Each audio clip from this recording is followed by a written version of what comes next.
1 hanggang 2 bagyo inaasahang papasok sa PAR sa Hunyo ayon sa Pag-asa. Asahan na ang 1 hanggang 2 tropical clone ang inaasahang papasok sa Philippine Area of Responsibility or PAR ngayong buwan ng Hunyo ayon sa Philippine Atmospheric, Geophysical and Astronomical Service o Pag-asa. Patay sa weather forecast ng State Weather Bureau nitong linggo na may 4 na posibleng tatahakin ang mga bagyo ngayong Hunyo. Maaaring kumakaliwa palabas, recurving scenarios at posibleng tumama sa lupa, landing scenarios.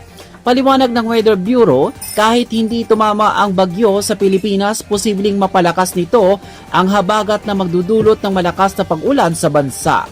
Una nang idineklara ng Pag-asa noong Biyernes ang opisyal na pagsisimula ng habagat season na hudyat ng pagpasok ng tag-ulan sa bansa.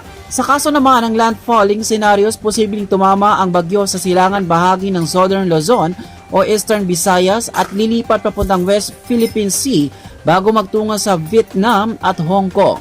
Patuloy naman ang pag-ulan sa karamihan ng Luzon dahil sa habagat habang inaasahang magiging maaraw naman ang panahon sa Visayas at Mindanao ngayong linggo.